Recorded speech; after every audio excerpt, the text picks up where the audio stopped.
Oh, I'm sorry, Charlie. Wasn't a very pleasant way to end your life. So, anyway, welcome to the Bipartisan Guys channel with your host, yours truly, the average Joe.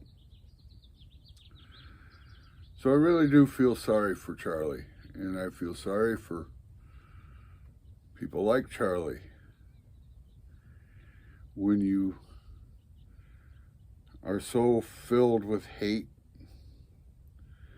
and have zero tolerance for others, and you commit calumny, there's only one person that's really, really, really miserable when you behave like that, and that's yourself. Hate and racism, they really, really show the level of your intelligence. In fact, they prove how ignorant you really are. Living by hate and racism and zero tolerance for others, it only, take it from experience, it only makes your own life all that much more miserable. And a lot of the things that Charlie preached about, and I use that word in a metaphor sense, because he preached a lot about hate and racism and that there shouldn't be equal rights. Rights for me, but not for thee. Just really, it's got to grind on you 24 hours a day when it doesn't need to. And there's a lot of things in life I don't like. I just don't participate in them. Now, that may be easy for me to say because I don't live in some bustling city. And my closest neighbor is a half a mile away. But I too, when I was a young man, I was filled with a lot of hate. But the biggest hate I had was the hate for bullies. Never cared for bullies much. But the thing of it is you go to sleep hating and then you wake up hating. And those hours in between, you can't be happy. You just can't be. And there's nobody out there that spews hate and lies and racism can convince me any different. You're not happy. I mean, it's only unhappy people that attack other people. The old cliche, misery loves company. And so for those of you that want to follow Charlie Kirk's path through life, I feel sorry for you. I don't have anything else to say about that. All right, with all that said, let's get to the meat of the matter. First Amendment. First Amendment guarantees freedom of speech, freedom of the press, as well as freedom of religion. So we'll start with freedom of speech. Benjamin Franklin was a great champion of free speech and the press, believing they were essential to democracy. He's quoted as saying, "The freedom of speech is a principal pillar of a free government." He believed that freedom of speech was a fundamental right, but he also believed that it should only be limited when it infringes on the rights of others. One of my favorite Ben Franklin quotes, "Without the freedom of thought, there can be no such thing as wisdom." Basically what he was saying there, that if we're allowed to express, we have freedom to express our thoughts, perhaps others could learn from the thoughts as well, or at least give themselves something to think about. Hate, racism, intolerance, that's not freedom. That's misery. And the problem with today is the old cliche, Misery loves company.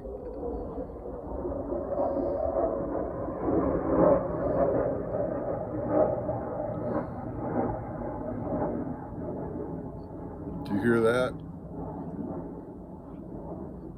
That's the sound of hate and intolerance.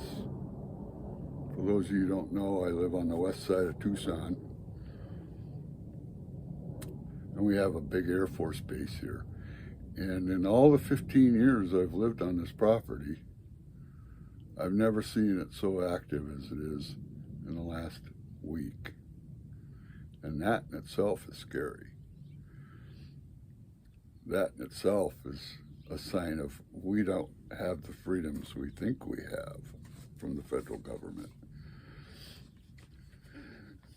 So you know what else the First Amendment says? It says Congress shall make no laws in relation to religion. For those of you that don't think that there's a separation of church and state, I can't think of a sentence that says it more clearly than that. There is a separation between church and state. And it goes right along with your freedom of speech. You have the freedom of religion until it violates the rights of others. And that freedom goes away. Whether you preserve it for yourself or not, it's not preserved. The freedom of religion is only a freedom if it includes tolerance of others. Remember, rights are limited when they violate the rights of others. So the Bill of Rights is really important for a lot of reasons. But those rights are human rights. They're rights that are given to humanity, not to governments, to people like you and me. And all 10 of those rights stop when you violate the rights of others. And that's what makes the Bill of Rights so special. And they were fought for from the beginning of our Constitution. The phrase, God-given rights. Nowhere in the Constitution of the United States is that phrase ever mentioned, or for that matter, there's no mention of God in the U.S. Constitution. I think the concept comes from the Declaration of Independence, which stated that people are endowed by their Creator with certain unalienable rights. It doesn't say we were created by God, it's just by our creators. Well, I don't know about you or anybody else watching this video, but my creators, were my mother and my father. There is really no such thing in the rule of law that's considered a God-given right. If you want to believe in God, and you want to believe that you have the rights to violate other people's rights, then you need to go find a theology to go live in. But your rights stop when they violate the rights of others. And as a free thinker, I choose not to believe that there's some mythical figure up in the sky. That's my father. It just does not make any common sense. Christians are running around claiming there's a war against them. Maybe they need to stop and think.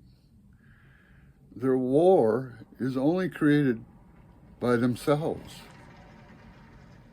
because they want to force their beliefs upon others. They want to be intolerant of others. They want to be racial. They want to be filled with hate. If you believe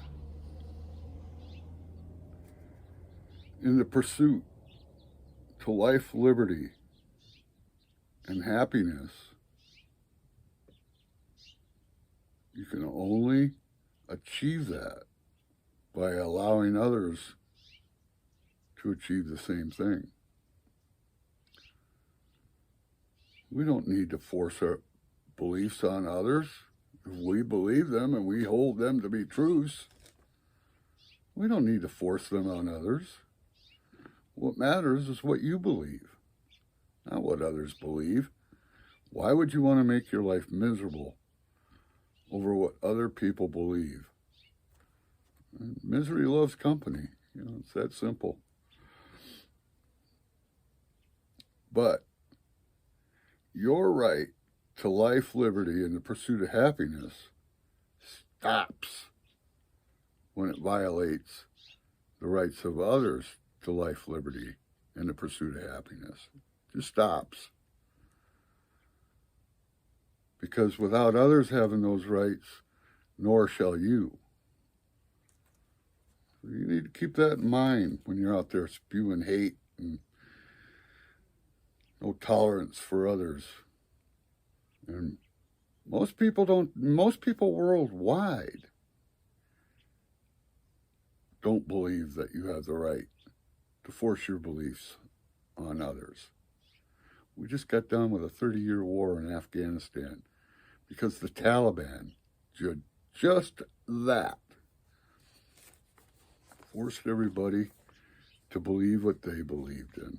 It's not a government I want to live under. And I don't mind saying it's fascism. So you people that are all butthurt because you feel like there's a war against your beliefs, just stop and think about what you're doing. You're attacking other people for what they believe in. When you declare war on somebody, 10 times out of 10, they're going to fight back. So why do you think you have the right to declare war on those of us that don't believe what you believe? We all have some kind of faith. My faith lies within humanity, because it's humanity that has created the life that we all enjoy today. It's humanity.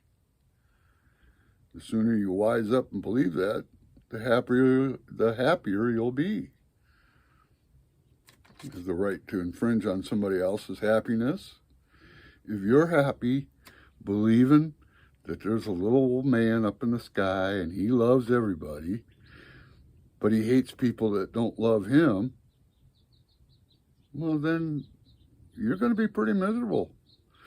Charlie Kirk had to be a pretty unhappy individual. I can't imagine going to bed every night filled with hate and getting up in the morning and spewing that hate even deeper and further. What a miserable way to live your life. How is that living a quality life? Sure, he made a lot of money doing it, but he had to be miserable. Otherwise, he wouldn't have kept doing what he did. So miserable.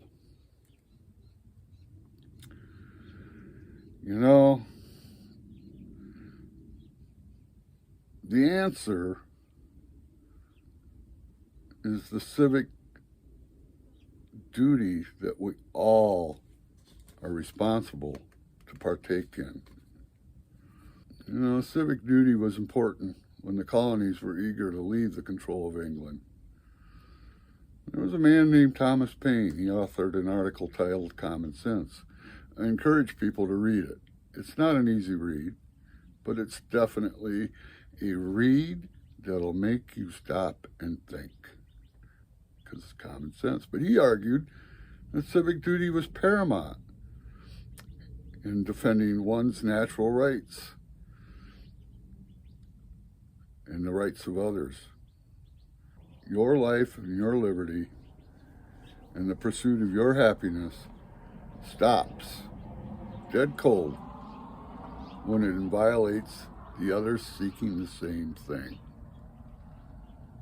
It's important to remember in order to stay in a free society, to be able to think in a free and hopefully evolving society. We don't want to go back to the 16th century Good Lord. Those people were very unhappy. Why do you think there was a revolution? They lived through tyranny of the king, who controlled their very thoughts, told them what they could believe in and what they couldn't believe, declared those that didn't believe in what he mandated as enemies. You know, in a civil society, when you declare others the enemy, you no longer become civilized. You become a society that's drenched in war. And war is an ugly thing. Think about the rights that are violated in any kind of war. Think about the innocent people. Think about the children. Can you imagine those children in Gaza right now? It's ludicrous. All in the name of faith. Your faith you don't have the right to force your faith upon others. And Israel does not have the right by any means to be killing innocent children like they are in Gaza right now. It's just disgusting. And through greed, and because of greed, the United States is supplying the very weapons that are killing innocent people. Stop and think about that. So, like I said, I'm not a religious person. My mother was extremely religious. She was full of hatred. She was a Lutheran. So I tell you, she hated other religions. She hated Mormons. Oh man, she hated the Mormon religion. But yet she thought that her religion was just fine. Her beliefs were the way it should be. And because she believed that in her head, she was miserable her whole entire life. She never found peace until she finally died. It's not the life I want to live. I want to be peaceful and live in peace while I'm still alive, not when I'm dead. And by the way, science tells you that once you're dead, you're dead. You're not laying there going, God, I wish I wouldn't have died that way. You're dead. You're not thinking. The spirit that these religious folks talk about all the time, the spirit only lies in those who knew you. Those that remember you, that's the spirit. Those that remember you before you died. Remember how you were before you died. That's the spirit. Your spirit lives on in the minds of others. It's factual. It doesn't live up in the sky.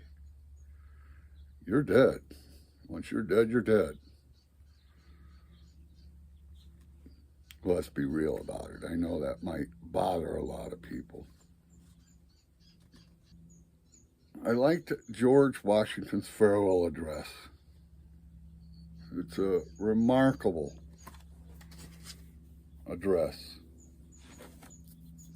Of course, I don't know it right off the top of my head, but I do know the one important thing that he said in that address was that responsible citizenship is not optional, but an inherent duty, civic duty. It involves citizens taking part in ruling and being ruled. Get involved, be informed. Civic duty includes obeying laws, paying taxes, testifying under oath, or serving on a jury. Those civic duties are often mandated by law, but there's still other civic duties which include obligations such as getting educated, and staying informed, not to litter or pollute. It's a call on individuals to stay open to compromise and remain civil, and to reject violence and help promote the common good, the good of all, not just the good of a few. The most important civic duty of today is your duty to vote.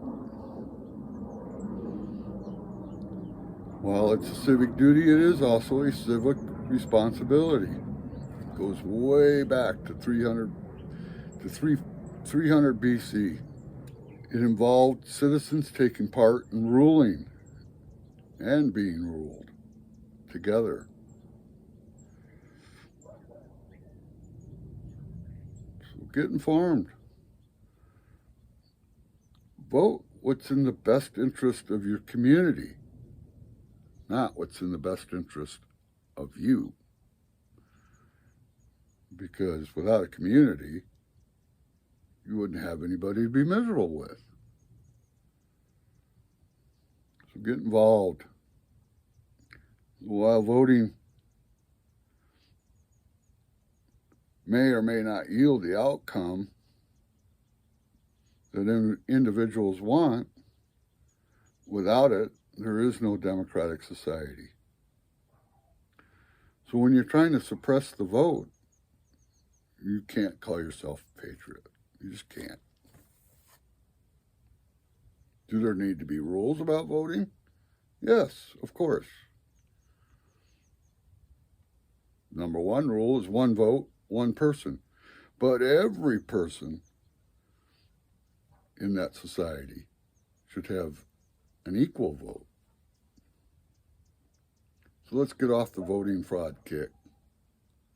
That's ridiculous as well. It's time to let things that Mr. Kirk said go by the wayside. Move on. Let's move for a better life for all. Because a better life for all will mean a better life for you. And with that, I'm going to go ahead and end this video for now. I hope you enjoyed my content. If you do, give me a thumbs up. If you don't, give me a thumbs down. More importantly, I look forward to hearing comments and to hear how you feel about this. Do you feel that your rights depend on the rights of others? And without others having the same rights as yours, your rights are worthless? Because it takes equal rights. It's the promise of the greatest document ever written by mankind, the United States Constitution. All right. With that said, I hope everybody has a good day, and do yourself a favor. Stay open-minded. Stay bipartisan. Until the next video, goodbye for now.